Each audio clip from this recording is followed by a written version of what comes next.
Sorry, the mic, my mic has gone wrong. I'm having to do this through the computer because my mic decided to break. But we are doing this film review podcast that I've wanted to start for ages. There's two of me. I'm having to. I'm trying to start this film review podcast. So, welcome to Absolutely Unfiltered with CalamitiveJoe. What do you mean, two Joes? The two of me?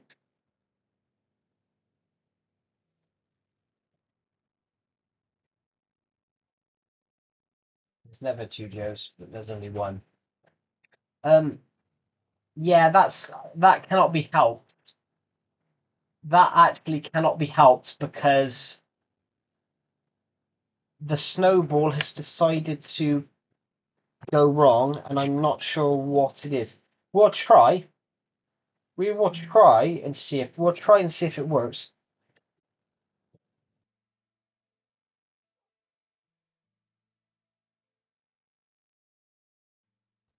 No, absolutely nothing. Basically, the snowball wire has gone wrong. So, anyway, yeah. My question to all of you guys was, what was your opinion on the Minecraft movie, everybody? What did you guys think of the Minecraft movie?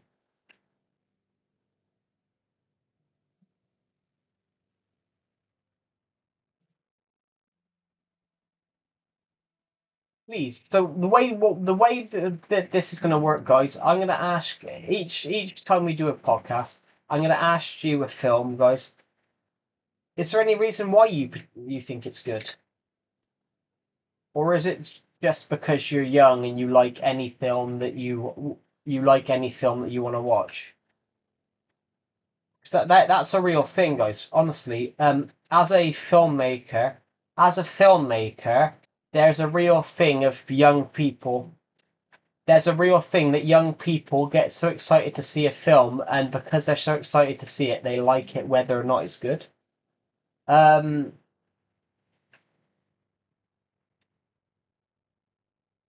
so,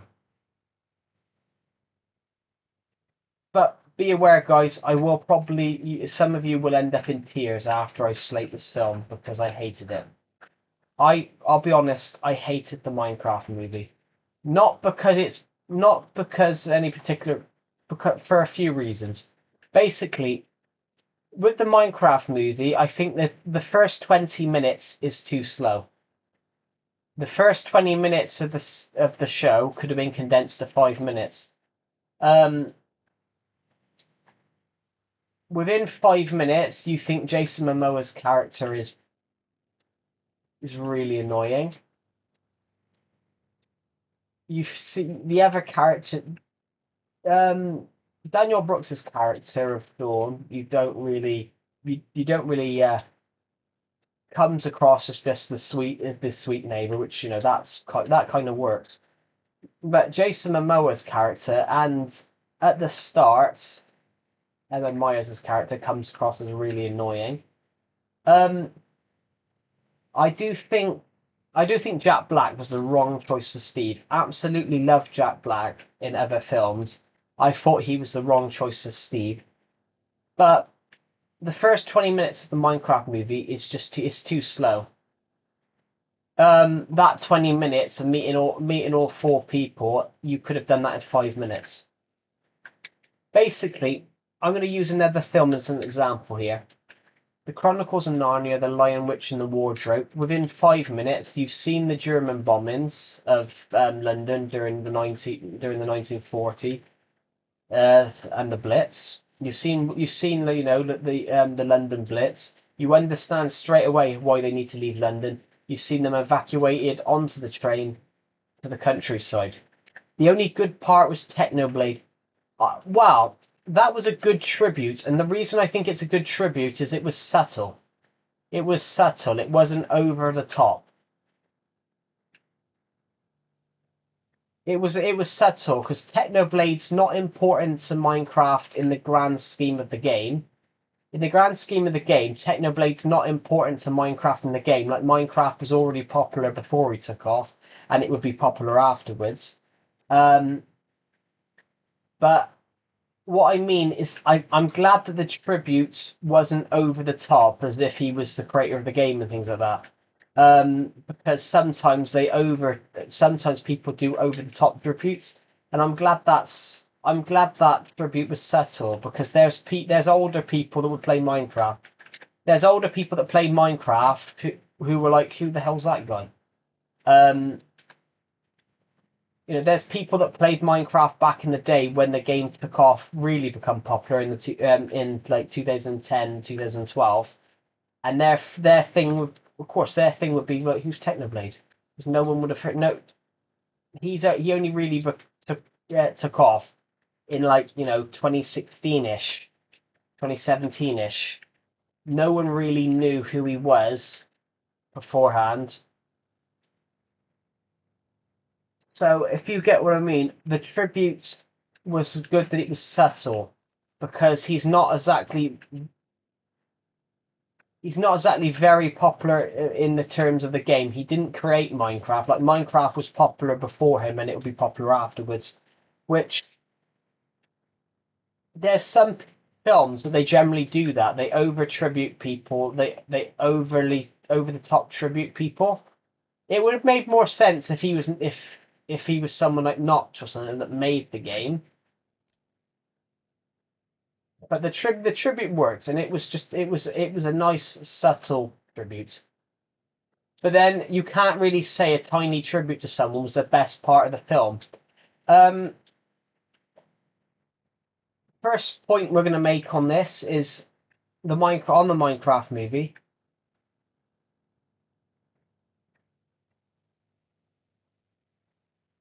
I have no idea. First thing that we're going to say, the film structure, the story's all over the place.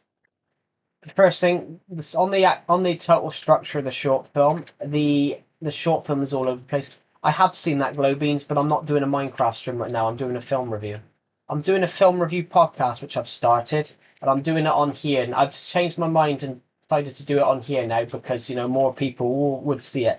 So we're talking about the Minecraft movie, and I'm currently mentioning about how the storyline was all over the place. I'll admit I hated Jason Momoa as character. I think, right, has everyone watched it? Has everyone watched the Minecraft movie? I would probably imagine so, because the film came out 4 months ago. Right, has everyone watched it? So I would imagine so, because it came out 4 months ago. It came out in cinemas 4 months ago. What I mean, everybody, is that you guys know the scene on the bridge. You know the scene on the bridge. The scene on the bridge with him, with Garrett, Henry, and Steve escaping from the Woodland Mansion. The bit when he sacrifices himself, technically, to go and save Henry, he should have died at that scene. He shouldn't have come back, because his death would act as an emotional standpoint to drive Henry on to go and save the day. But I think it was a bit of a cop out. I think it was a bit of a cop out having him return again to save him again, and then it makes him his earlier savior of him. It makes the earlier point of him saving him meaningless, and the whole thing of that up to this point, you're starting to feel like Garrett's an absolute self-centered prick. He wants the diamonds because he's poor and he's struggling, and then he ends up turning around and saving Henry, which that's the way he should have bowled out, but not coming in and save him again. Because how does he know where they are? It's just a cop out. It's just lazy storytelling, and I think Jack Black sings too much in that film. When he says the song Dennis at the end, like, "Go now, Dennis," or things like that, And then you have you basically in the end when Daniel Brooks's character Dawn says, "Oh, Steve, if I'd known you to sing like that, of course you know he can sing like that. He's been singing for the whole film. He sings too much in that film, I think." I said, "Thank you, that's really kind of you." I just got a Discord message, but I can't tell what it is.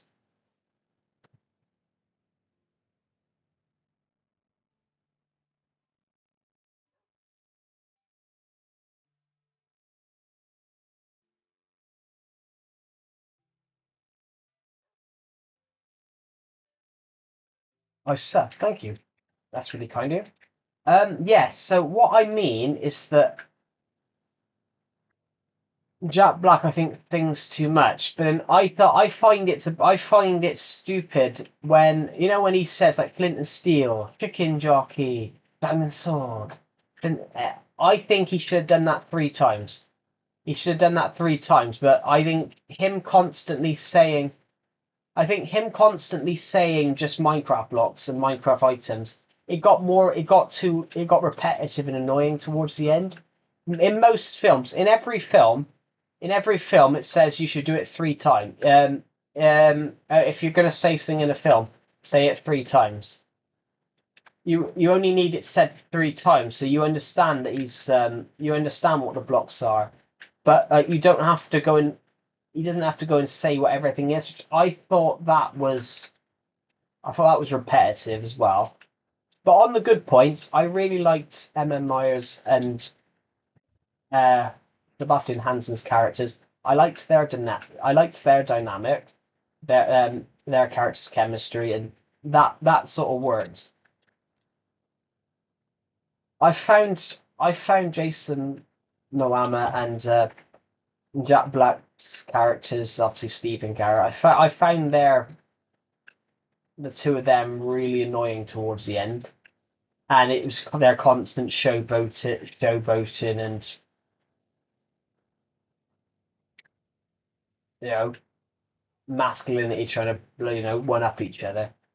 Um, I found that annoying towards the end. But one thing I think with the Minecraft movie, who's watching the Minecraft movie whilst talking to this, well, I think some of you will understand my point of the Minecraft movie. If you've waited 11 years, it's a fun film. It's a fun film to watch, but it's not a good film. You know that, I myself are guilty of this. There's a shit film, but I like it because it's a shit film. For example, Jurassic Park 3 is a shit film. It's just, but it is a fun film, I can hear I can hear the cell phone. Oh wait, it's in the dinosaur. Um, there's another film like that's shit, but I like it. It's called Jack the Giant Slayer. It's a film from 2013. That's the same. It was a box office bomb, but it wasn't. But it was a good film to me. But with the Minecraft movie, where people have waited 11 years for this film to come out. This film should have come out in 2014. And then 11 years of waiting, and then you get a half oven baked film where all the characters are random. And I hated Jennifer Coolidge's character. Jennifer Coolidge, great comedy actress, great in other stuff, but hated her character falling in love with a Minecraft villager. I just thought that was weird. Jack Black's an amazing actor, but I don't think he was the right choice as Steve. But also, I don't think the other choice they had for Steve was Matt Berry, and I don't really like Matt Berry much. I don't really like Matt Berry much. I don't find he's more of a comedian, but I don't find his comedy very funny. I find him really more shouty, and he's just bellows things out. But on this thing though as well, with the Minecraft movie, it feels a lot of the jokes feel forced. They don't feel. They should have done Chris Pratt. I'm kind of bored of Chris Pratt though. You know, Chris Pratt played Emmett in the Lego Movie. He then played Super Mario, which he then played Mario, which I don't think he was the right choice of Mario. I think they should have gone for someone that was Italian. They should have gone for someone that was Italian for Mario because yeah, they should have gone for someone that was Italian for Mario because, you know, Mario is an Italian character. But, you know, there are films that have done that. I haven't watched it, but there's other films that I want to review. Obviously we're reviewing the Minecraft movie today, but you know, I've got over 200 films on my I've got over 500 films on my desk that I can do. I mean, we can do. I really want to do Civil War, and I don't know how old everyone is watching this podcast right now, but I really want to do. I really want to do that. But Civil War's a 15, so some of you will not have watched it, and I wouldn't want any of you guys to watch it if you are under the age of 15, because it is a violent film. But I'm not. I'm over the age of 18, and I can review whatever film I want on the stuff. And I'll even review. And plus, I would review old films as well. Like that's what I want to do because. Hello, Tyler Cash. Welcome to the podcast. This is not a Minecraft stream. This is a podcast. This is a film review podcast. We're currently reviewing the Minecraft movie. So I've sort of just gone through what I hated about it. One thing I did like about the Minecraft movie. You ended the stream. No, I didn't. It crashed. I didn't end it. It crashed. That was not my fault. It did crash. Yeah. So. The thing I didn't like about one of the things I didn't like about the Minecraft movie is that the Minecraft movie, the storyline, basically, after the first 20 minutes feels like an hour, and then the last hour feels like 20 minutes. It seems to be the first part of the film's really slow, and then the second half is very fast, and it just feels like they've rushed it. That there's no break. All films are a three act structure, you know, beginning, middle, and end. But with the Minecraft movie, I can't really see where the end is. I can't really see where the middle is in that film. If you had to put a middle, you would have to say something along the lines of. If it was a middle, you would have to say it was something. How does my death screen look? I have no idea. What I mean is, with the Minecraft movie,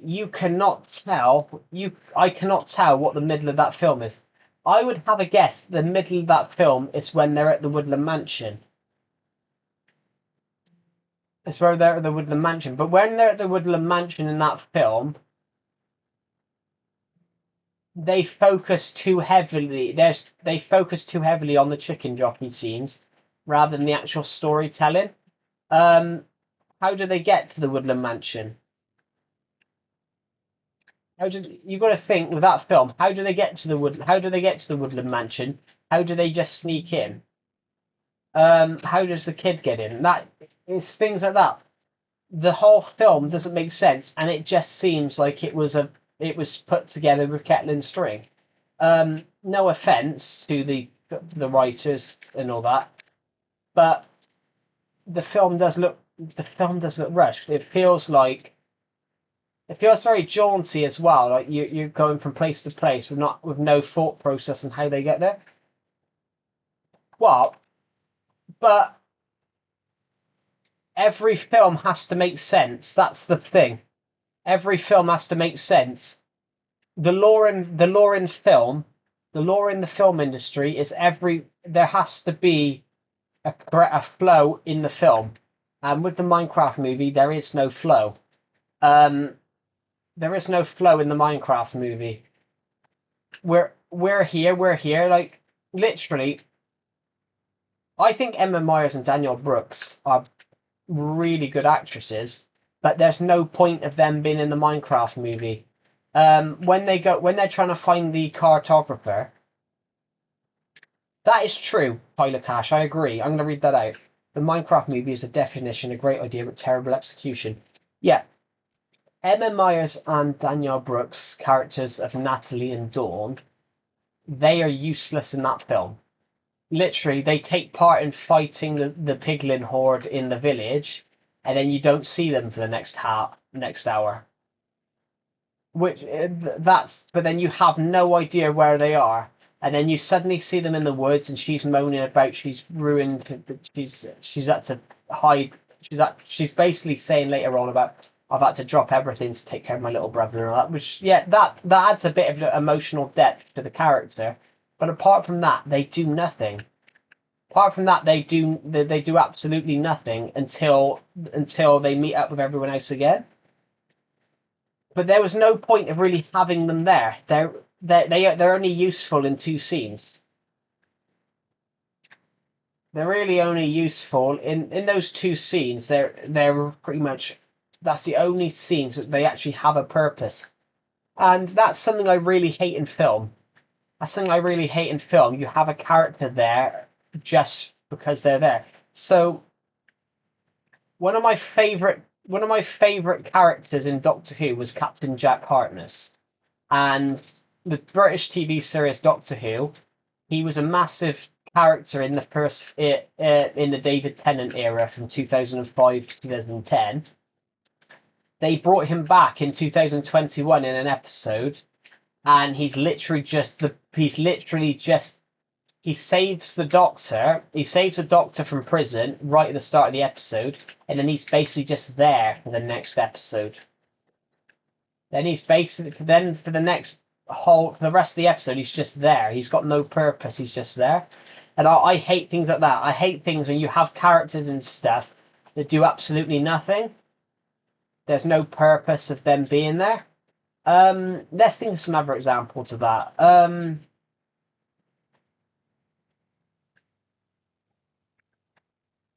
Like the only purpose Captain Jack had in this Doctor Who story with Jodie Whittaker's Doctor was he breaks her out of prison. That's the only thing.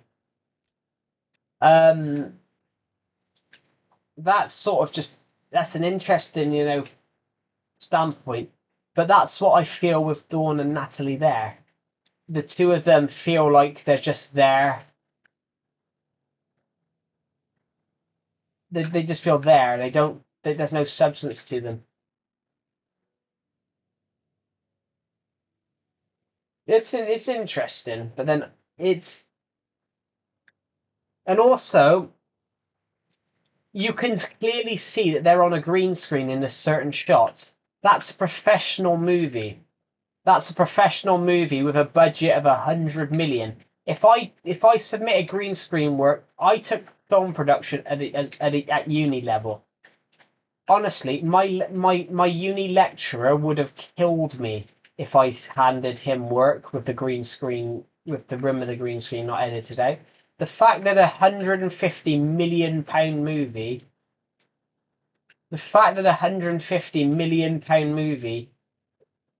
didn't edit the green screen rim out, that's shockingly bad. That's unprofessional. That's one of the things that I find really shocking is the fact that £150 million and they couldn't fix a green screen. That's a professional movie. That's shot by professionals. They're trying to break the 4th wheel. Yeah, that's not how you break the 4th wheel and the 4th wall. Breaking the 4th wall is when you turn and look straight down the lens and talk to the audience. Having a green screen line behind you isn't the 4th wall. That's just unprofessional. That's just unprofessional editing.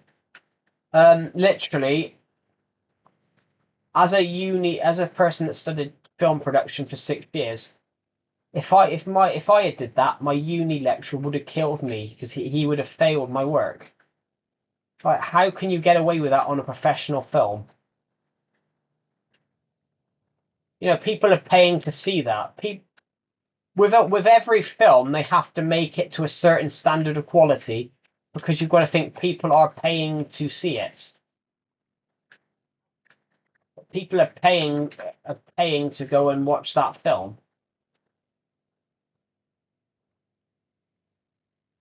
There's a lot of things in life that don't make sense. Yeah, but the green screen one though will make sense. That's just negligence on a standpoint.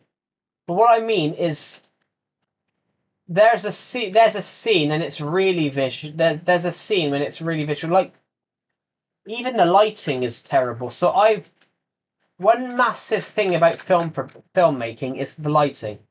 So in that film, the light is coming from everywhere. Like so, let's just say Jack Black, for example. If Jack Black turns his head, the light's coming from his back, the behind his head. If he turns, it's coming from the front, and he's meant to be outside. If you're outside, the light source is coming from the sun, but the sun is not. The sun is in one spot, like it is in real life. The sun is in one spot, like it is in real life. So how is the sun in about 4 different places? It can't be. Basically, they need to.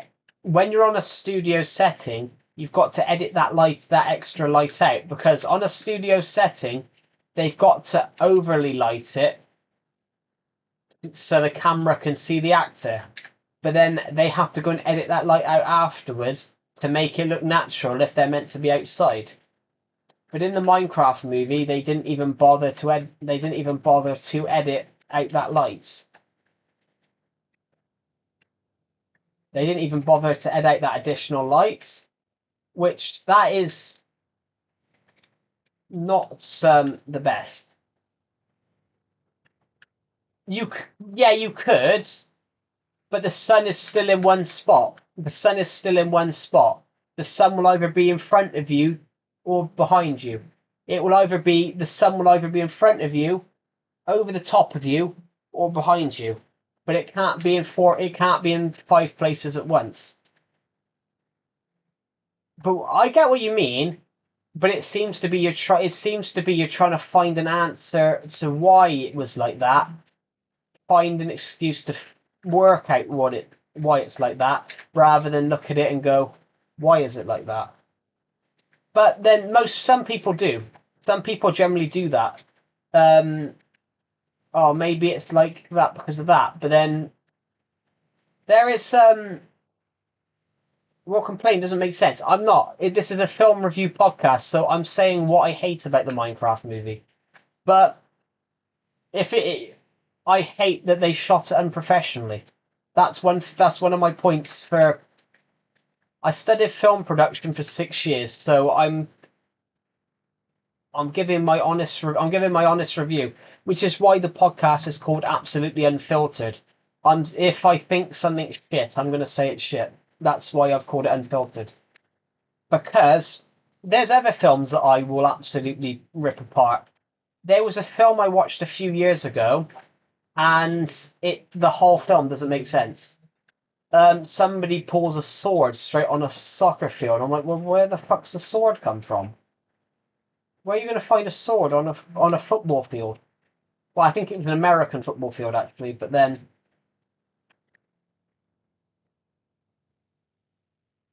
But yeah, reviewing a film and saying what you don't like isn't complaining. It's why it is, but giving feedback in that regard is also useful. Johnny English, well, Johnny English is a great film, but Johnny English is a great film. They're doing a 4th one, comes out sometime. Might be this year, might be next year. They were filming it last year. Yeah, Johnny English is an actual good film, but The difference between Johnny English and the Minecraft movie, with the Minecraft movie, they're 100% serious. With the Johnny English is a spoof it's a spoof. Yeah. Yeah, they shot Johnny English 4 last year in Malta and parts of the UK. Yeah, the difference between Johnny English and the Minecraft movie is the Minecraft movie is 100% literate in it's a Minecraft story, whereas Johnny English is a spoof film. Johnny English is a comedy film taking the piss out of action films, out of spy films. In fact, Johnny English came from advertisements. Rowan Atkinson, who played Johnny English in Mr. Bean, used to do adverts where he used to do adverts as a character, as like a bad agent. So they took his bad agent from that and made Johnny English. Johnny English is a spoof comedy film, but the Minecraft movie isn't meant to be a spoof. It's meant to be a genuine Minecraft film. That's why they called it a Minecraft story. They've called it a Minecraft story because they knew people wouldn't like it. But it's not that the Minecraft movie's bad. The storyline's just all over the place to the point that it doesn't make sense. And there aren't any. So I think they made wrong choices with that film. One of the things that I did like, though, is I liked a lot of the graphics, like the diamond caves and things like that. I like things like that. Hello, I'm Aisha Majid. Welcome to the podcast. This is the live podcast. I'm going to do these podcasts live, guys, I think. But yeah, one of the things that I didn't like about it was the fact that with the Minecraft movie, the storyline doesn't make sense. And that you can't make a film that doesn't make sense. Basically, this might be a conspiracy theory. Some of you guys might not like this.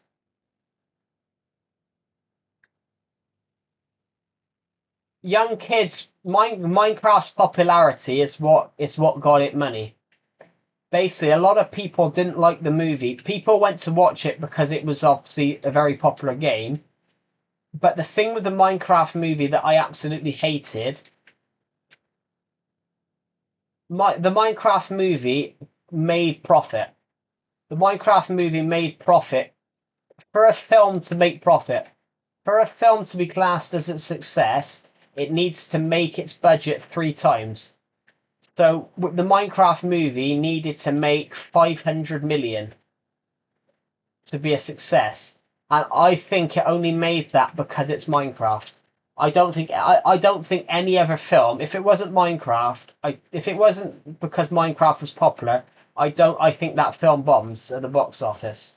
And bombs at the box office means tanks. If a film bombs at the box office, it means that the film doesn't make a profit. Hello, Not James. Welcome to the stream. Well, it's not that they spent too much on actors. You know, Jack Black is a good actor. Danielle Brooks, Emma Myers are good actors. Good actresses, I mean.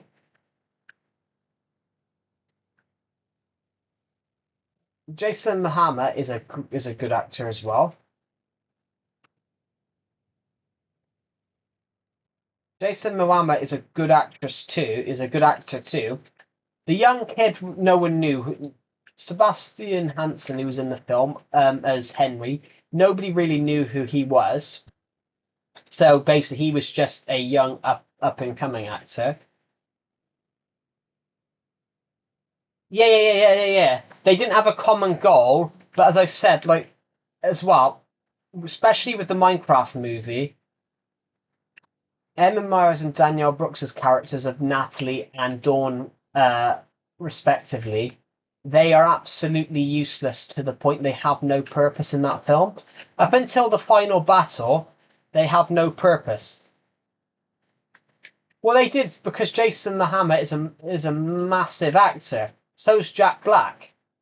Well, Emma Myers is more of a young actress, and at the start of her career. Danielle Brooks isn't as popular. The two biggest people the two biggest actors there was obviously Jack Black and Jason Momoa, because the two of them are obviously very big names. But the problem that the Minecraft movie had is you could see the green screen. There's a couple of shots when you can see the green screen. You can see they're on a studio. You can see they're on a studio floor, because you can see the light. They haven't edited the extra light out needed to light up the studio. So you can see that it looks like the sunlight's coming from everywhere, which sun would only come from one spot, depending on what time of day it is. But I think the storyline was a mess, personally. I think the storyline was a mess. But the reason I think it was a mess, there was no emotional intake for the characters. There was no reason for them to actually try and save the day. Malagosha is taken. I hated Malagosha. I didn't like the actress's voice. I didn't think the actress sounded villainous enough. Oh, what are you drawing? That sounded more boring to me. I think they needed to have someone that sounded more menacing. Like, you're meant to be evil, but you're meant to be evil, and then you sound like a primary school teacher. I think they needed something that's somebody that sounded a bit more menacing. Like, they needed someone like James Earl Jones, Vader, something like that. That's what they needed. Hello, Pixel King. Welcome to the podcast. Yeah, they messed up on it. Yeah. What I mean is, Hollywood always go for a British actor as a villain. In every film, in every Hollywood film, all the actors and all the villains are normally British actors. But I think they went, yeah. Basically, my mic broke while I started this live podcast, so I might sound distorted, but I'm having to do this through my laptop because the mic. I think the wire's broken, so the mic wasn't working. But what I mean is, like, who here has watched the Minecraft movie? Has everyone watched it?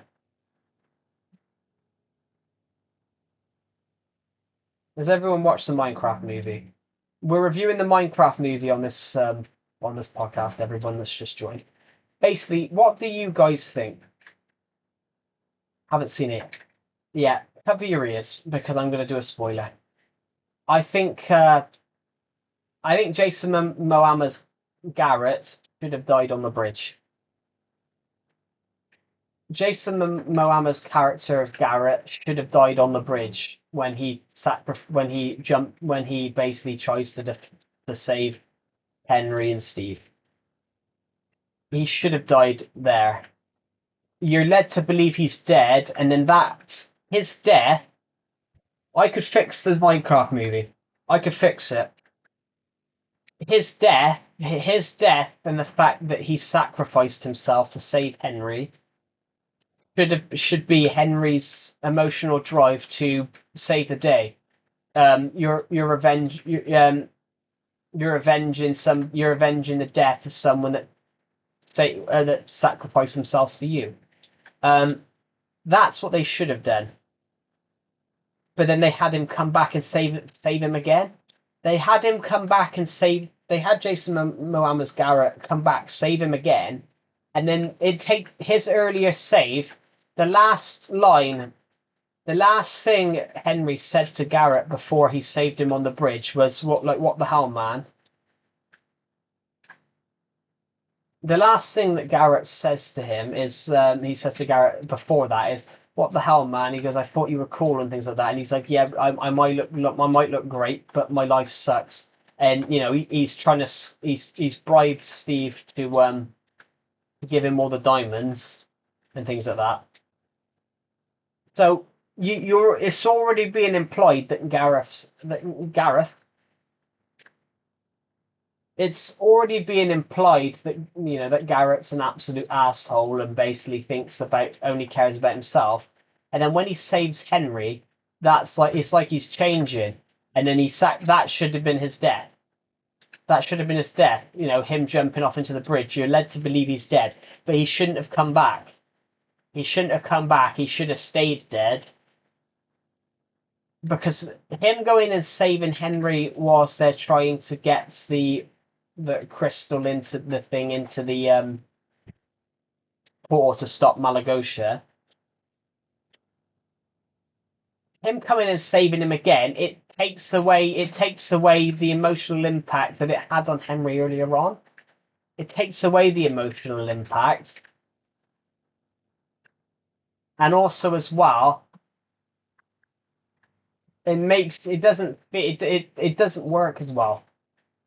Normally, if you have a character that saves them, normally they stay dead, and that's the emotional impact. You're just as shocked as the character is. Oh, he's changed. He saved us. But then with that, it doesn't work as well. It doesn't work as well if they come back. Sometimes it works in certain regards, like Pirates of the Caribbean. James Norrington saves them by drawing them off, and then he comes back later on because he's found on a plank of wood in the sea. But that kind of works because that's over 2 films. That's not, oh, he died 10 minutes ago and now he's back again. He's alive. It doesn't work as well. But it feels like fan service, if you get what I mean. Oh, we're not going to kill anyone we're not going to kill anyone. We're just going to have him look like he's dead and then he can pop back up again. If they'd have killed him off, I'd have said the film was better. That the emotional impact here is that Henry is driven by the death of Garrett to go and save the day and make sure that they stop Malagosha. But then him coming back sort of takes away from the initial save. It takes away from the initial save.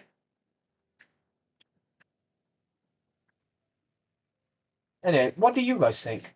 We're going to include this little section of what do you guys think? You're separate. I'm live right now. Are you? Cool. So am I. We're doing a film review podcast.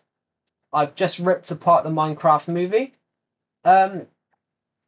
Bits I liked though. I liked a little bit of the dynamic between Steve and Garrett, but then I hated it at some points when they were just one upping each other.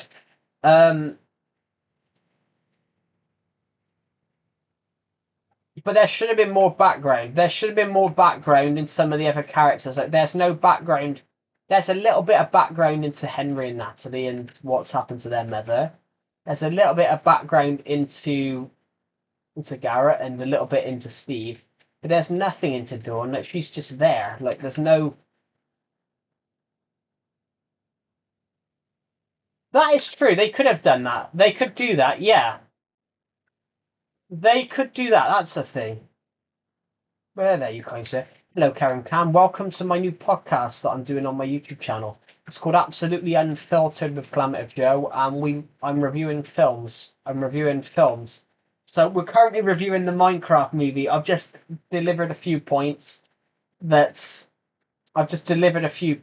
about why I hated the Minecraft movie and what I hated about it. And I have to say with this film, guys, there's more that I hate than I like. Hello, Bite Rush. Welcome to the podcast. Everyone, this is a new podcast on this channel. It's called Absolutely Unscripted with CalamitiveJoe. Nothing beats a movie called I Am Legend. I haven't watched that. I have heard of it. What should I do for next week's podcast, guys? Next week's podcast episode, what shall I do? So we've done the Minecraft movie this week. What films do you think what film do you think I should review next week?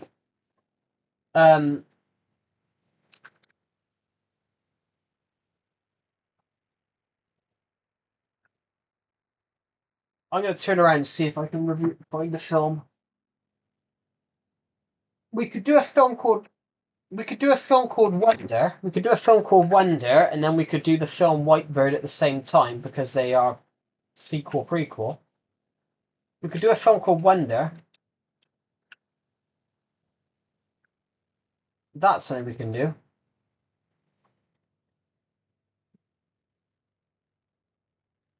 Actually, guys. So what I'll do, I'll recommend you guys. I'll tell you what films we're going to do next on for this podcast.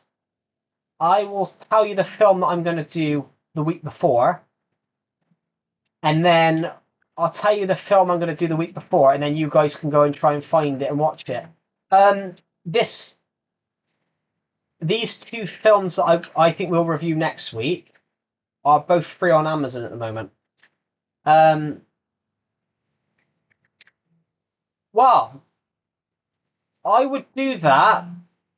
I would do that, but I'm more versed in I'm more versed in film production than I am football, to be honest. I've got a Bachelor of Science in film production, so a film podcast is right up my street, and I've wanted to do this for over a year and a half. So we're gonna do this. A football thing we could do in the future. That would be a cool idea. I used to do a podcast on a friend's channel.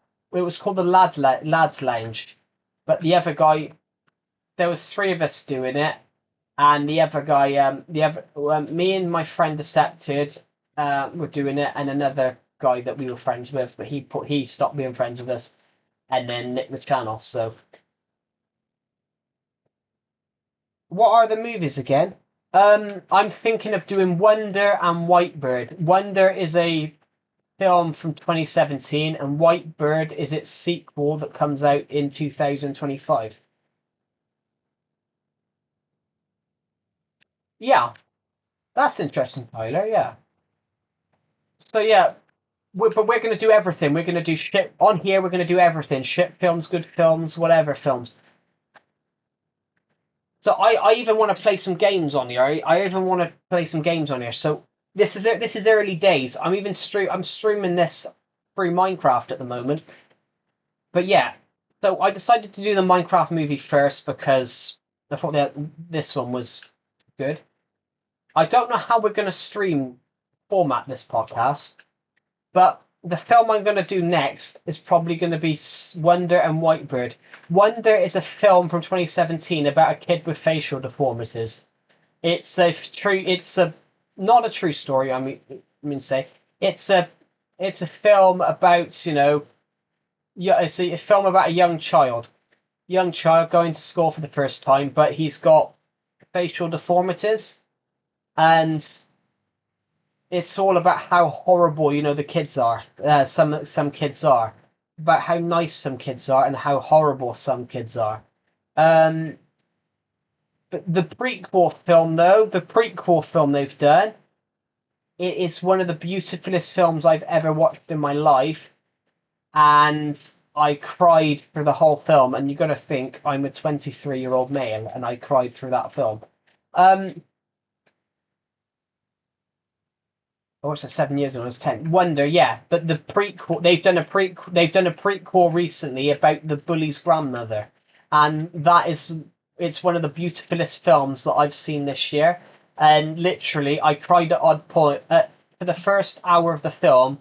I cried at odd points, and then for the last hour of the film, I cried for the whole time. It's such a beautiful film, and it's a beautiful, shocking, and horrible film in some parts, but it's true. It's true life. It's based in the grandmother in France in the 1940s. As you know, like the Germans had control of France at the time, and the Germans were absolutely cruel during that period. But yeah, some films are like that. So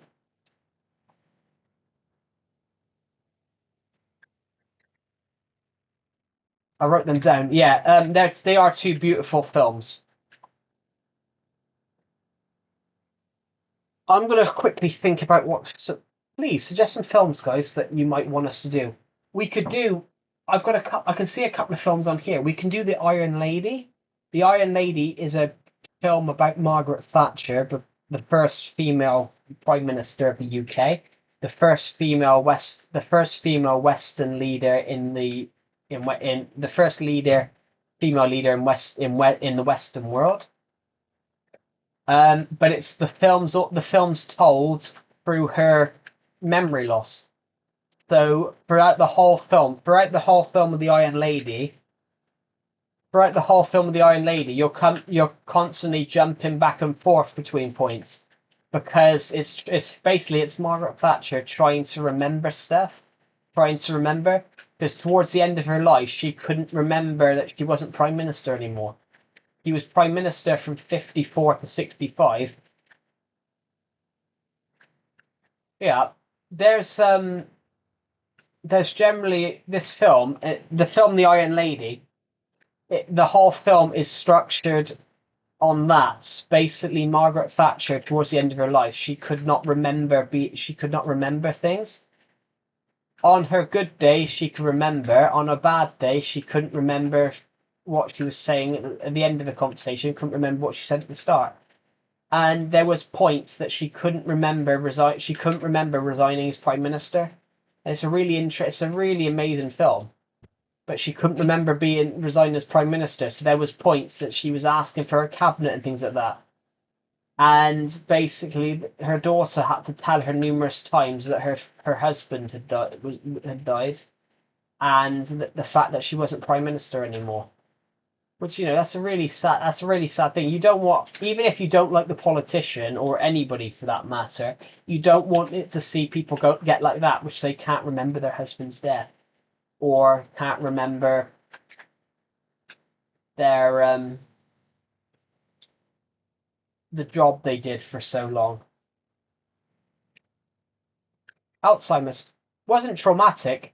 It was Alzheimer's. So Margaret Thatcher was the UK Prime Minister from 1979 to 1990, but rough between 2000 and 2013 when she died, her memory was starting to go. And it was made worse by the fact that she lost her husband of 50 years. And the whole film of The Iron Lady, starring Meryl Streep, is the fact that there's points where she can't remember stuff. There's some bits when she's talking with her husband and she imagines him as he was when they met in 1948, whereas in 1944 and things like this. There's points when she remembers him as when he was prime minister. There's other bits when she remembers him before he died. And the whole film is told on that. There's another film like that. There's another film called The Father. There's a film called The Father from 2018, and the whole film is shot in dementia's perspective. The whole film is shot with the sets changing. Basically, the sets are constantly changing. So the father, Anthony Hopkins, who plays the father, his character is suffering with dementia. And throughout the film, the sets are constantly changing. So because people with dementia sometimes can't remember things, remember how it was years ago, the sets are always changing to the point that they're actually showing you what it's like to have dementia. The film's actually showing you what it's like to have dementia, where you're looking for your keys where you put them, but they've actually been put somewhere else because you're imagining the house when you think you're in the house when what it looked like 30 years ago. The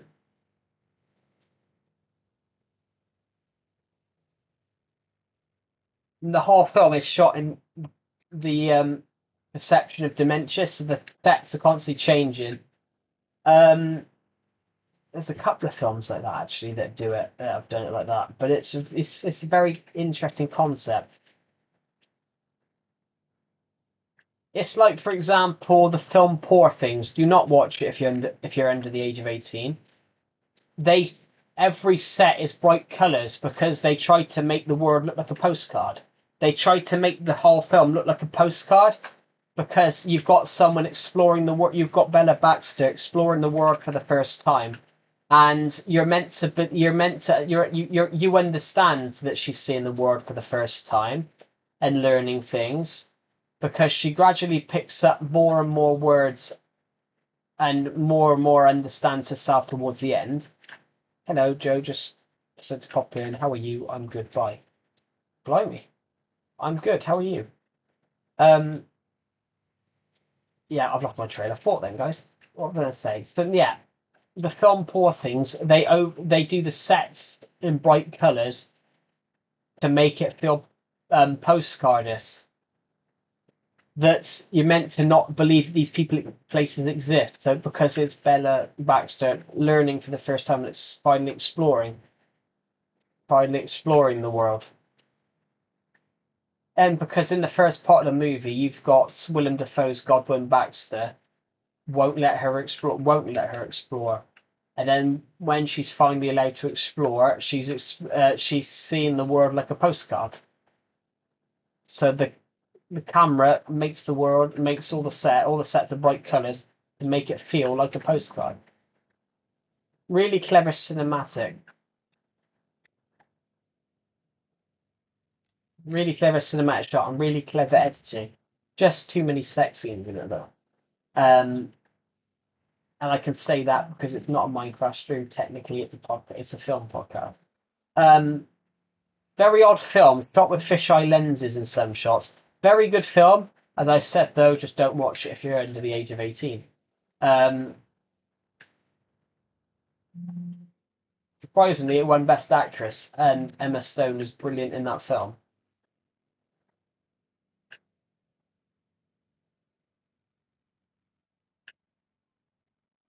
There we go.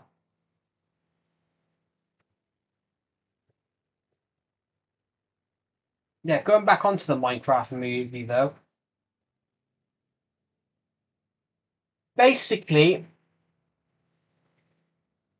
the the problem with the Minecraft movie, it's basically, if we go back to the Minecraft movie for the point, the Minecraft movie, it comes across as a cash in from the studio just rather than a film.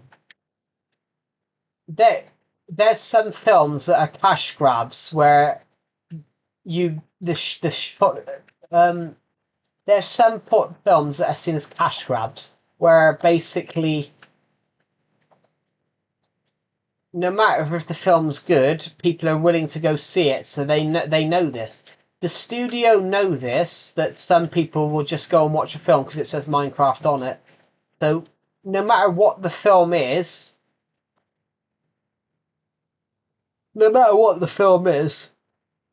people will agree with it.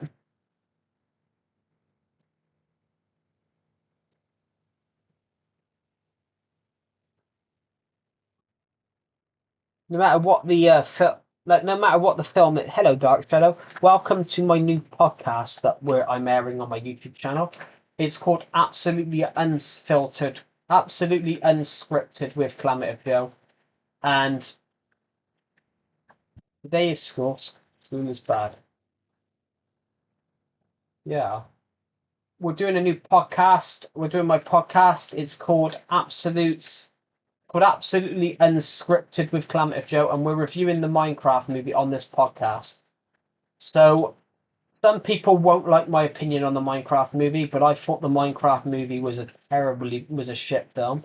I thought it was absolutely terrible. I thought it was terrible. It was buns. I haven't watched it yet, to be honest. Yeah, story mode. Yeah, story mode was made by Minecraft, and they made it as a story. But the Minecraft movie feels more like a cash grab. You know, it's like a Disney. It's like a Marvel film. Marvel can shoot a shit film now, and people will still watch it because it says Marvel on it. the film studios know this. The film studios know this. They know you'll go and watch it just because it says Marvel on it. And even though if yeah. Basically, the film studios know that you guys are thick. No offense to any of you. The film industry know you guys are thick. They know you'll go and watch a film just because it says Marvel on it or Minecraft. So they don't have to bother with making the film that good because people will still say it's good and people will still go and watch it. So the Minecraft movie was absolutely guaranteed to make its profit back. But if it hadn't been a Minecraft movie, if Minecraft hadn't have been popular, if the game hadn't have been popular, yeah, the film would have bombed in the box office for having a lack of creativity. And here is genuine criticism people had. Many critics found it uninspired, hypocritical, and lacking creative spirit, which 100% is true. The film didn't have enough creativity. There wasn't enough story. The story was very simple, which sometimes that's fine. Sometimes having the story being simple, isn't that called branding? No. That's not called branding. Some people will go and watch the film. Literally, it's like that's not branding. Branding is promoting, but if you go and watch, most people will go and watch a Marvel film just because it's a Marvel film. What I mean is basically, that's what I mean. Got to go for it. That's all right. Yes, some people will go and watch a film. So, for example, I think Marvel have been shit recently. I think the Marvel films have been shit recently, but they still get £1 billion in the box office because it's Marvel and because it's Disney. Disney have shot shit films for years. Yeah, like loyal fans. Disney did it the other year. Disney did a film the other year that was absolutely dog shit, but it got £1 billion just because it was Disney. Plus, Disney have bought up all the competition. Disney have bought up all the competition in the film industry, have bought up a lot of competition. They bought up 20th Century Fox, one of the oldest film. They bought up 20th Century Fox, one of the other big film companies at the time. Your biggest film companies in the world are Warner Brothers, Conspiracy Podcast. Well, no, it's called Absolutely. The big film corporations have always been. Well, Disney was never big back in the day. Disney's the biggest now, but Disney back in the 1930s to 50s, Disney was a tiny little thing. The big film industry, your big ones were all historically your big film companies were 20th Century Fox, MGM, which stands for Metro Goldwyn Mayer. Warner Brothers have always been big. Then you had RKO, and what was the other one?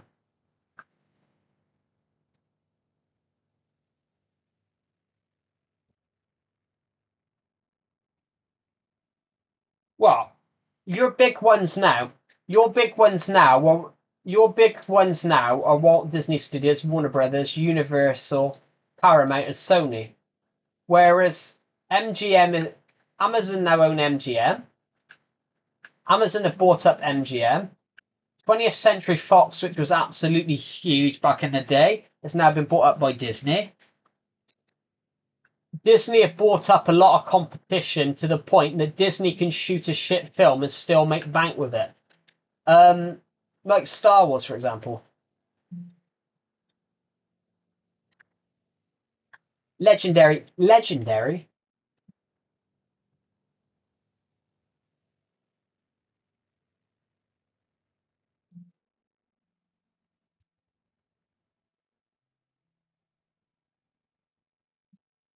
Yeah, Legendary's bit. Yeah, what I was talking about, Aisha Majid, I was talking about the historical big ones. Legendary's a newer one. No, I did read your comment. I did read your comments. I just didn't. I just didn't read it. I did read it, but I didn't read it out. Legendary are a biggish one, but they're not one of the historical ones. Aisha, Legendary have only been around for 25 years, whereas Metro Goldwyn Mayer, RKO, Warner Brothers, 20th Century Fox have been around for over a century. Have I seen the Men in Black movies? Of course I have. I watched the last one in cinema in 2012. Great films. Also, spoof films. They are very good spoof films. It's not of a lack of originality is not the issue. A lack of originality is not the issue, Tyler. The problem is no one's allowed to experiment anymore with film. Film corporations are no longer allowing the directors to experiment. So, for example, Warner Brothers, the Hollywood film corporations, the big Hollywood film corporations, they now want the films to be shot on certain cameras in a certain style. They all want it to be glossy. Yeah, but the reason the reason those films are good is because they were allowed to experiment. But with the film industry now, they won't let directors experiment. Um, they won't let them experiment with stuff. So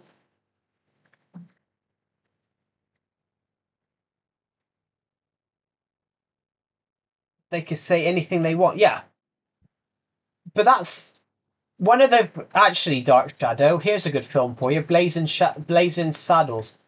Mel Brooks, who wrote and who directed Blazing Saddles. The Blazing Saddles is a film about how bad racism is. So they take racism to the absolutely extreme to prove how stupid you are if you're racist. And the whole film, right at the end of the film, you think it's generally it's a comedy film. You think you're in a Western comedy for the whole film. Through the whole film, through the whole film, you think it's a Western comedy. Right at the end, the car turns up, and then they chase him straight for a wall. Right at the end, so you think it's a Western comedy through the whole film, and then suddenly cars start turning up, and as they're fighting through the wet fight, as all the characters are fighting, they suddenly fall through the set, and you find out it's a film set the whole time. It's a film set the whole time. So I drew inspiration from that for a uni project. For a college assignment, I did a police detective drama. I did a police detective drama for a college assignment, and right at the end of the film, you find out it's a film set. You find out it's not actually a film at all. But originality is not the issue. There is nothing original now. You can't make an original film because everybody's always inspired by somebody, Tyler. But if you want to do an original film, you've got to do it independent now. You've got to do it as independent. So a lot of people are calling Raka Raka, who used to be massive YouTubers back in the day. Everyone are calling their horror film Talk to Me one of the best horror films people had seen in years. But they shot it independently. So they had more creative control over their short film as opposed to if they shot it with a film corporation. Because those film corporations, they aren't willing to take risks. They want their money back. Inspiration is key. I'm totally not a developer who rips off games. Well, ripping off the game is bad, but drawing inspiration from is totally fine. It's like Avatar. Who's watched James Cameron's Avatar?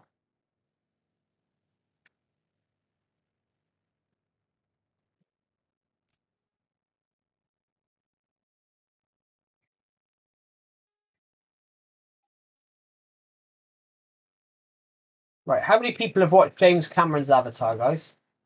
How many of you have watched it? Because I'm going to use this as an example for inspiration.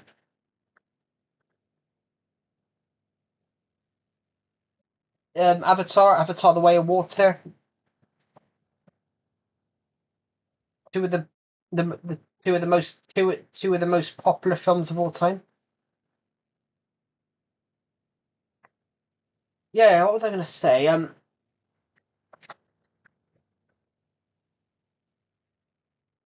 I watched Avatar, but I don't mind. I don't mind the movie. Yeah. Basically, if you go and watch Avatar, you realise it's actually Pocahontas in space. Basically, if you watch the story of Pocahontas, you know the people, the Europeans come in and her fighting to defend her homeland. Avatar is basically Pocahontas in space, but they're blue. But they've made something new out of it. They decided to make he decided to make his own Pocahontas film, but they made it in space. Star Wars was meant to be yeah. Star Wars is thing. If you go and watch Star Wars, you realise George Lucas wanted wanted to get the rights to make a Flash Gordon film. Basically, George Lucas absolutely loved Flash Gordon, the Flash Gordon TV series, when he was a kid in the 50s. George Lucas absolutely loved Flash Gordon, but he couldn't get the rights to make a Flash Gordon film. So he went away and created his own Flash Gordon. He created Star Wars. Star Wars is basically George Lucas's own version of Flash Gordon because he couldn't get the rights to make a Flash Gordon film. So Star Wars is basically inspired by Flash Gordon.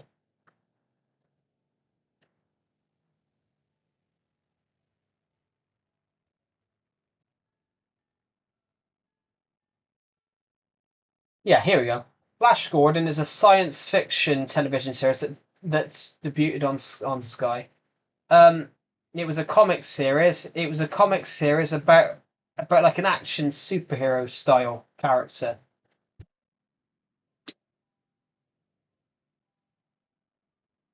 And basically, George Lucas absolutely loved the Flash Gordon things, and yeah.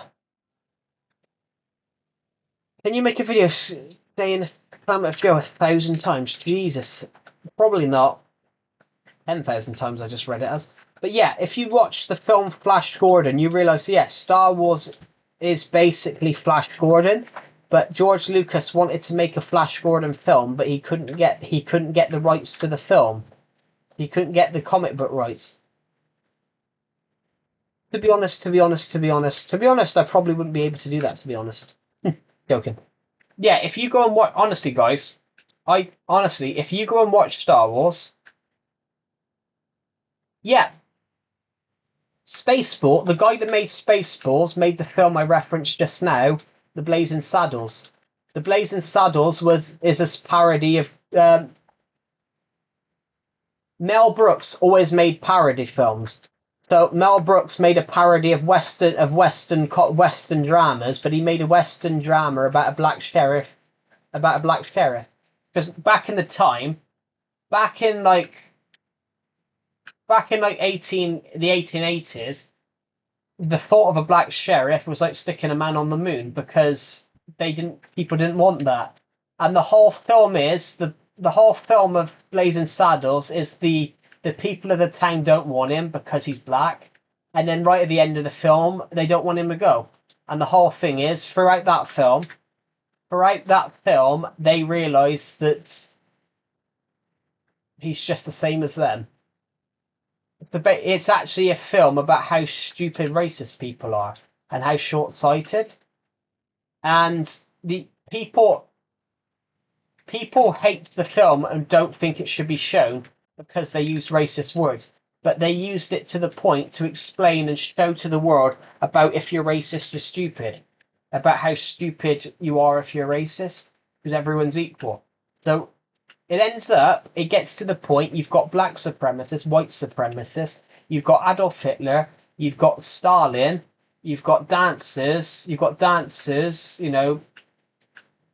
hot feminists, toxic masculinity people, all having a punch up in a bar, and it's a racist comedy, technically because of the words they use, but the whole film is taking the piss. It's a very, very funny comedy film. Um, there's a scene in it, and the character comes out and does the thing of Bugs Bunny. Package for somebody, and he hands this guy a bomb, and then does the Looney Tunes noise, and it's a bizarre film. There's a joke about beans. You know, they say beans, good for the heart. The more that you eat them, the more you fart. There's a joke that all these guys are eating beans, and then they suddenly start farting. More beans, Mr. Haggart. I say you've had enough. Yeah, it's basically Mel Brooks' Blazing Saddles is actually an anti-racism film, but they use racism in it to show how bad racism and stupid it is for people to be racist. It's basically Spaceballs is a comedy. Spaceballs is a spoof of Star Wars, but the Blazing Saddles is a spoof is an anti-racist, basically a spoof about Western comedy, about Western films, and it's also an anti-racism movie, it's a very funny film. There's some really funny lines in it that he basically proves out. He's trying to say,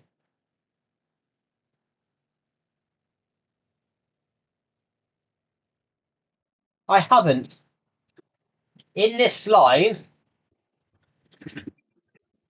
there's a scene in this film. There's a scene in the film The Blazing Saddles. There's a scene in it, and the lady's speaking, and they tell her to speak up, and she goes, "We are going to be louder." She goes loud. She's speaking. We are going to send a letter to the governor. Louder. We are going to send a letter to the governor, and suddenly it goes really loud to the point that they're all scared of her, and it's really clever. There's some lines. It's really really clever, and it's basically it suddenly goes from really quiet, so she's very loud. So it's like really loud to the point that everyone falls out their seats. But they're singing about right at the start of the film. They're singing about how good this town is, our little town of Rockbridge. But then those bandits come, our town has turned to shit. No, and basically, it's a great film. But then they're talking about their town, about how good their town is. Our little town of Rockbridge is so nice. But then those bandits come and nicked all our stuff. And now our beautiful town has turned to shit. And then there's a joke in it. There's a woman breaks the fourth wall. This old granny's being punched, and you hear and she turns to the camera and goes, "Have you ever seen such cruelty?" She turns back around and gets punched again. Have you ever seen such cruelty? I love it. It's such a funny line. I'm like, there's a bit as well when they go into the Rockbridge bar and there's just a cow in the bar. It's just like, what? But great film, like because they use racist words to show how bad and stupid racist people are. Somebody told Mel Brooks recently, "Oh, you can't make that now." He goes, "I couldn't make it then, but I did anyway." I'm like, fair play. But sometimes you've got to take risks, and he took a risk. Ironically, even though it's classed as a racist film, the bulk of that film, the bulk of The Blazing Saddles, was wrote by a black comedian, and he didn't think it was racist. And it's a very interesting thing. It was the whole film was wrote by a famous black comedian.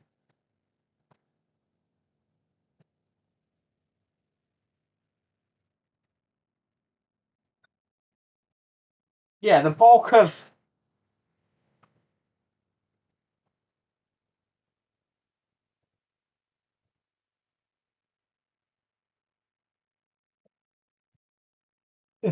of Blazing Saddles was wrote by a comedian called Richard Pryor, and he was a really big comedian back in the 70s and the 80s in America. And yeah, the bulk of that film was wrote by him. And he didn't think it was racist. He thought it was actually a very good voice against racism, for even how stupid it is. There's a real funny scene in it, guys. This guy's become the sheriff. He's riding into town. Then you hear a jazz band. You hear like jazz music, so you think it's the film score. And then as the horse moves along, you see this jazz band in the middle of the desert just playing, and it's just like, why is there a jazz band in the middle of the desert? But great comedy film. But it's a spoof, and spoof films are great. Like The Naked Gun. The Naked Gun is one of the greatest spoof films of all time. Um, Not one force, not one man on this force will take a break until we catch this criminal and bring him to justice. Now let's go get a bite to eat. I love Leslie Nielsen in those films though because he's so deadpan. It's just he's so deadpan to the point that he's absolutely serious and he's absolutely straight faced. Not one man, not one man on this force will take a break until he's caught. Let's go get bite to eat. I love the bit with the hospital bed. He sits down on the hospital bed and the hospital bed folds up. It's just like, okay, great. Comedy is it's a very good example. Shit, I just dropped my controller. But I don't really need it, do I? What do you guys think?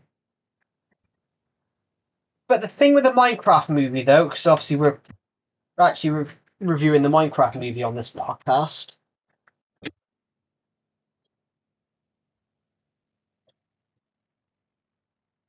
One of the big things I thought with the Minecraft movie was that there was no substance to the story. You always need something to happen in the story, but I don't think there was enough going on in that story to make a film. As somebody said in the stream earlier on, good on paper. Your film could be great on paper, but not work in the film.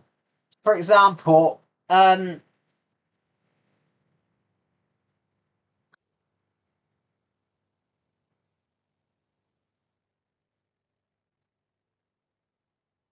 just gonna have to go to the toilet because I'll be back in 2 seconds.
I'm back.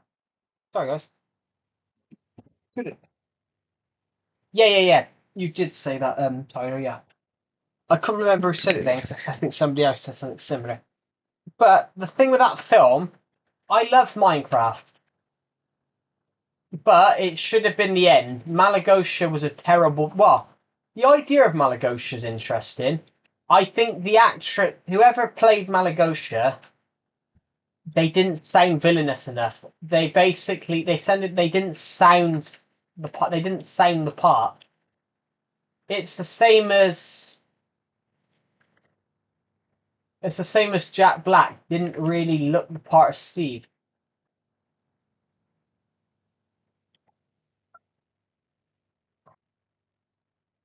But then, what does Steve actually? What does the thing with that though is what does Steve actually look like? What would Steve actually look like in reality? Because Steve's more like Steve's a block.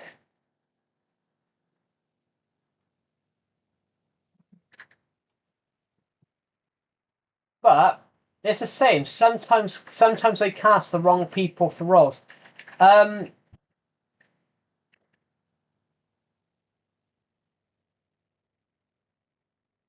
yeah,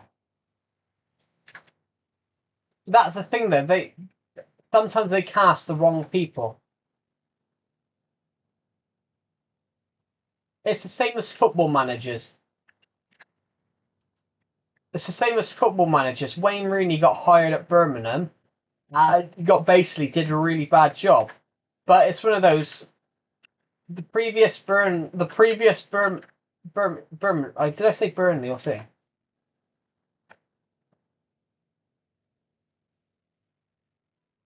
Just a question about Stars One. What are the humans? The humans can be aliens. The imprisonment humans or some aliens went down. Wow.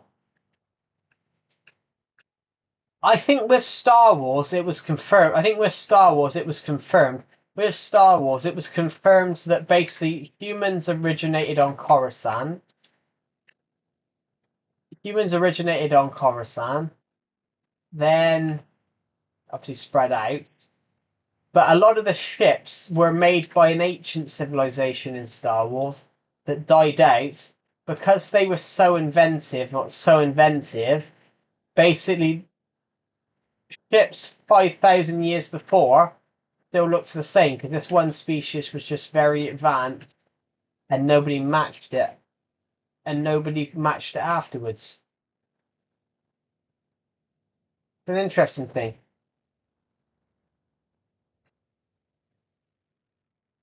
Star Wars is another one. One scene that if we were to talk about Star Wars, the last three Star Wars films never made sense. The last three Star Wars films was like Minecraft. Was like the Minecraft movie. Star Wars 7, 8, and 9, there's no correlation between any of the three films. Your family would know, you think Rey. And do you know why there was no correlation? You guys want to know why there was no correlation between Star Wars? Because they didn't have. Do you guys want to know why Star Wars 7, 8, and 9 was so shit?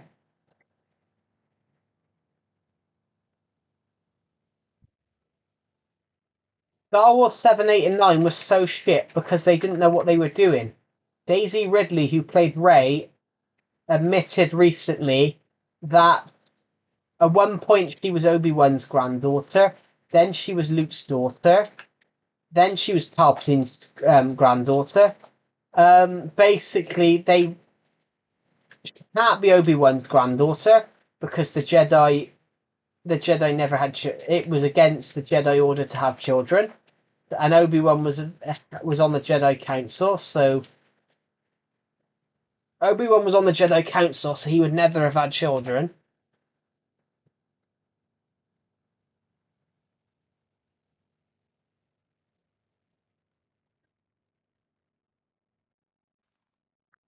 Yeah, but then that's true, but had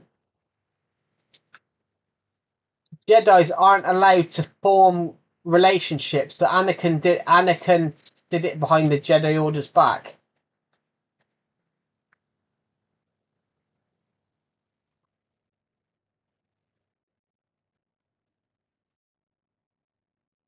Whereas Obi-Wan wouldn't have done such a thing.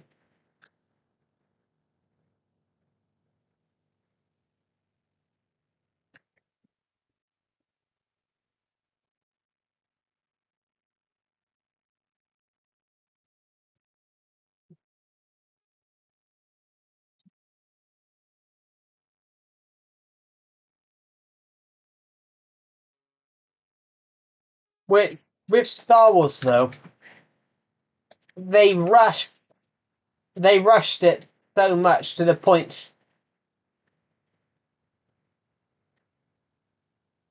If Qui-Gon Jinn would have been a good movie, but the thing with the three prequels, it's always meant to go to shit.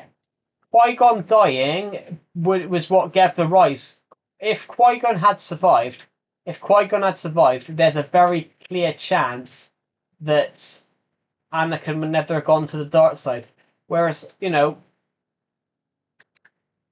Qui-Gon,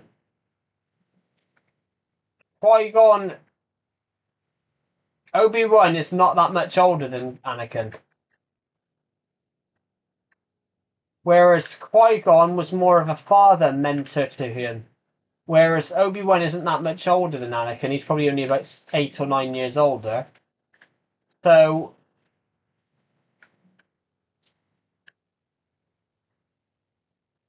whereas Obi-Wan feels more like a brother relationship with Anakin than Qui-Gon did. And he said, "You're like my brother. I loved you."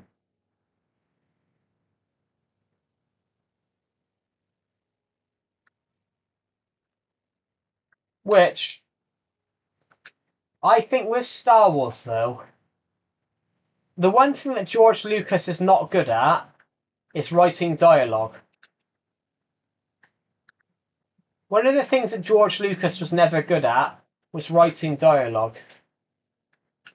In fact, Carrie Fisher, who played Princess Leia, she learned how to screenwrite because she was convinced that she could write a better script than George Lucas.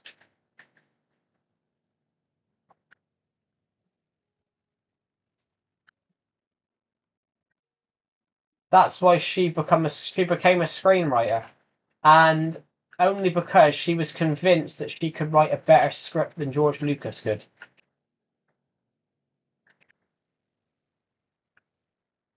Which is really interesting. Which a lot of they had a in the original Star Wars back in 1977. They had a problem with some of the dialogue didn't make sense, and Harrison Ford very famously said to George Lucas, when you're writing this shit, why don't you say this shit where you're writing it, because it doesn't make sense. And some of the lines in Star Wars, didn't make sense. But one thing I do respect George Lucas for, one thing I really do respect George Lucas for, is that no one could create what he wanted. No one could create the digital effects that he wanted. So he created his own company to go and do that could do it. He formed his own company. He created ILM, Industrial Light and Magic, which is literally the best. They do a lot of the, if you see a film today, most ILM have worked. If you see a film today with like digital effects, ILM have worked on it. But George Lucas created ILM because he couldn't find anyone that could do the effects that he wanted. So he made his own company to do it instead, which is so clever. You really have got to say fair play to him. People said that people couldn't do it because of how big the scope is that he wanted, and because people couldn't do it, he created his own company that could do it.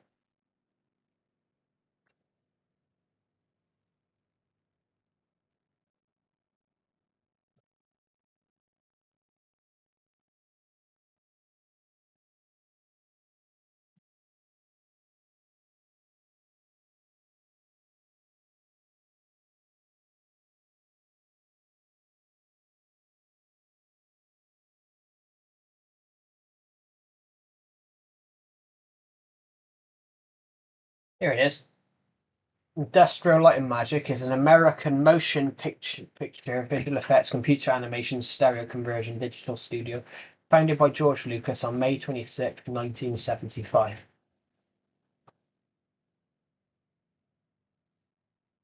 It's got parent film Lucasfilm, number of employees 3,000. They've got quite a few subsidiaries now: Ireland, Vancouver, London, Sydney, Mumbai, Singapore. Well, Singapore doesn't exist anymore, it's just closed next to it. But Lucas wanted his 1977 film stars to include visual effects that had never been seen before. After discovering that in-house effects departments at 20th Century Fox were no longer operational, Lucas approached Douglas Trumbull, best known for effects in 2001: Space Odyssey and Silent Run 1972. He declined as he was already committed. To working on Steven Spielberg's Close Encounters of the Third Kind, but he suggested his assistant. Because no one could do it, he created Industrial Light and Magic and made the company for them to do it. That's so clever. Anyway, guys, I think we're going to end the first podcast on the episode of the Absolutely Unscripted with CalamitiveJoe podcast. So thank you for watching this podcast. And please write down some, suggest some films in the comments section for films that we could do in the next one. So the next one will be next Sunday. So thank you for watching, and I'll see you on the next one. Bye.